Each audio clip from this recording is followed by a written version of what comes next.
भाजपचे नेते नारायण राणे यांची दोन्ही मुलं नगर परिषद आणि नगरपंचायतीच्या निमित्तानं एकमेकांच्या विरोधामध्ये उभे ठाकले। नितेश राणे विरुद्ध निलेश राणे हा वाद आपण सगळ्यांनी बघितलेला आहे। अत्यंत टोकाचा वाद झाला। प्रकरण सध्या पोलिसांमध्ये सुद्धा गेलेला आहे आणि अशा वेळी चर्चा होऊ लागली ती नारायण राणे यांच्या राजकारणाची की नारायण राणे यांचं राजकारण नेमकं कोणत्या दिशेला जात आहे। महाराष्ट्रामध्ये नारायण राणे हे एक मोठं नाव आहे। भाजपचे सध्या ते नेते असले तरी देखील भाजपचे मंत्री राहिलेले आहेत, त्यासोबतच काँग्रेसचे एक मोठे ज्येष्ठ नेते राहिलेले आहेत। महाराष्ट्राचे मुख्यमंत्री होते जेव्हा बाळासाहेब ठाकरे होते शिवसेना, तेव्हा ते मुख्यमंत्री त्यांना बाळासाहेब ठाकरे यांनी बनवलेलं होतं। त्यामुळे एक दीर्घ राजकीय वाटचाल त्यांनी केलेली आहे आणि अशा वेळी त्यांची दोन्ही मुलं आज वेगवेगळ्या पक्षांमध्ये एकमेकांच्या विरोधात लढतायत। तर हे खरंच लढतायत की आपल्याच घरामध्ये सत्ता टिकावी यासाठी त्यांना लढवलं जातंय। या अनुषंगाने महाराष्ट्रामध्ये एक वेगळी चर्चा सध्या सुरू झालेली आहे, त्याविषयी अगदी सविस्तर बोलूया। नमस्कार, मी अमोल किन्होळकर, आपण पाहत आहात महाराष्ट्र टाइम्स ऑनलाईन। नारायण राणे यांचे चिरंजीव निलेश राणे हे आपल्याला माहिती आहे आता शिंदे गटाकडून आमदार झालेले आहेत। जेव्हा ते पहिल्या टर्ममध्ये खासदार झाले तेव्हा खूप चर्चा झाली की एक तरुण तडफदार नेता म्हणून त्यांच्याकडे बघितलं जायचं। त्यांच्या वक्तव्यांमुळे ते चर्चेत सुद्धा राहिले, वादात सुद्धा अडकले। पण त्यांची पहिली टर्म संपल्यानंतर राजकारणातून ते कुठेतरी बाहेर फेकले गेले। 10-12 वर्ष झाले निलेश राणे हे सक्रिय राजकारणामध्ये जरी असले, प्रचारामध्ये असले, प्रसारामध्ये असले तरी देखील त्यांच्याकडे कुठलंही पद नव्हतं। 10 वर्ष एक कुठेतरी अडगळीत टाकल्याची भावना ही निलेश राणे यांना आली असावी आणि ते आता बोलून सुद्धा दाखवतात। नगर परिषद आणि नगरपंचायतीच्या ज्या सभा झाल्या त्यावेळी त्यांनी हे बोलून सुद्धा दाखवलं की 10 वर्ष निलेश राणे कुठे होता, कोणाला त्याच्याशी काही घेणं देणं नव्हतं।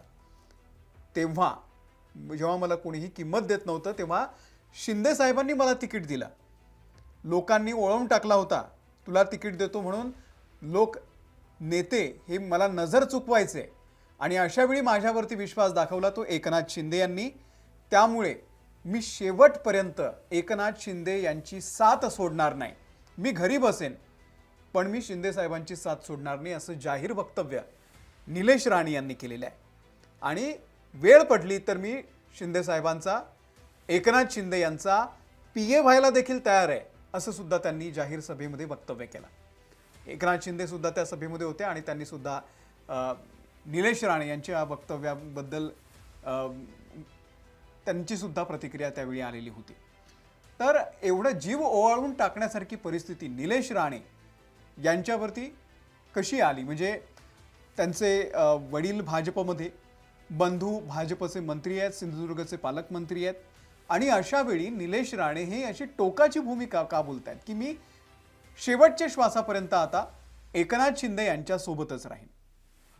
एकीकडे आपण बघतोय की महाराष्ट्राचं राजकारण महायुतीमध्येच अनेक ठिकाणी सध्या ज्या पद्धतीनं राजकारण खेळलं जात आहे, महायुतीमध्ये फडणवीस विरुद्ध शिंदे हा वाद रंगलेला असताना तळ कोकणामध्ये सुद्धा एकाच घरामध्ये महायुतीमधले हे दोन्ही पक्ष, दोन्ही भाऊ आमदार तेच एकमेकांच्या विरोधामध्ये उभे ठाकलेले आहेत। त्यामुळे हे राजकारण महाराष्ट्राच्या दृष्टीने फारच अनाकलनीय आहे। काहींचं असं म्हणणं आहे, काही राजकीय विश्लेषकांचं असं म्हणणं आहे की या सगळ्या मागे नारायण राणे यांचंच राजकारण आहे। म्हणजे दोन्ही पक्ष आज तुल्यबळ आहेत, एकमेकांचे पंख छाटायला तयार आहेत।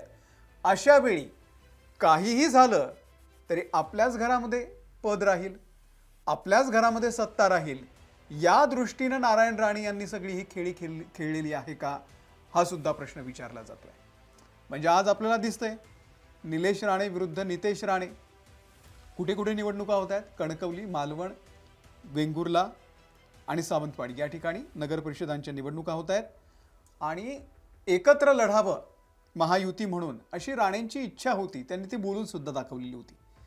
पण नंतर एकत्र ते आले नाहीत आणि दोन भाऊ एकमेकांच्या विरोधामध्ये उभे ठाकले। निलेश राणे हे तर स्पष्ट म्हणाले की मला काहीही करून ही निवडणूक जिंकायची आहे आणि या ठिकाणी एकनाथ शिंदे साहेबांचं सरकार स्थापन करायचं. दुसरीकडे नितेश राणे म्हणाले की हा भाजपचा गड आहे आणि हा आम्ही राखणारच आहे. त्यामुळे दोन्ही भाऊ एकमेकांच्या विरोधामध्ये उभे ठाकले. नारायण राणे मात्र यामध्ये तटस्थ आहेत, ते कुठेच आपल्याला दिसत नाहीये. एकदा त्यांचं मध्यंतरी वक्तव्य आलं की मी भाजपचाच आहे, पण त्या पलीकडे ते बोलले नाही.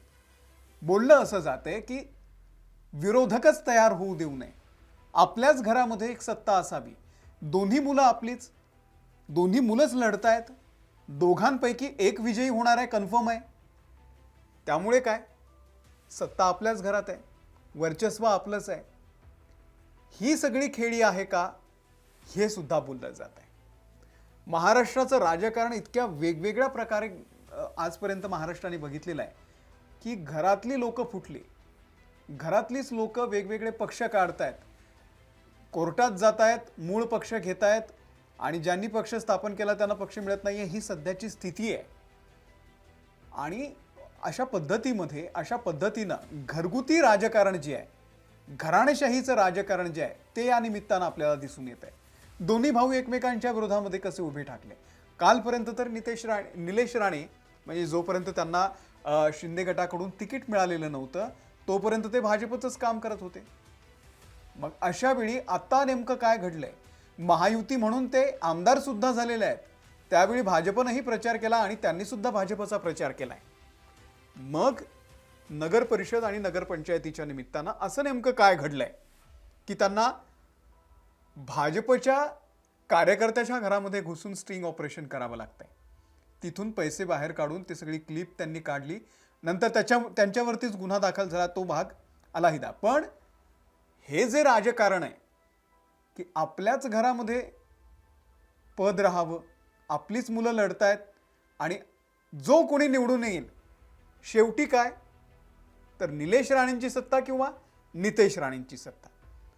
त्यामुळे नारायण राणे यांनी हा योजनाबद्ध कार्यक्रम केलेला आहे का, ठरवून हे सगळं केलेलं आहे का, दोन्ही भावांना एकमेकांच्या विरोधात उभं ठाकण्यामागे, त्यांना उभं करण्यामागे नारायण राणे हेच आहेत का, हे सुद्धा बोललं जात आहे.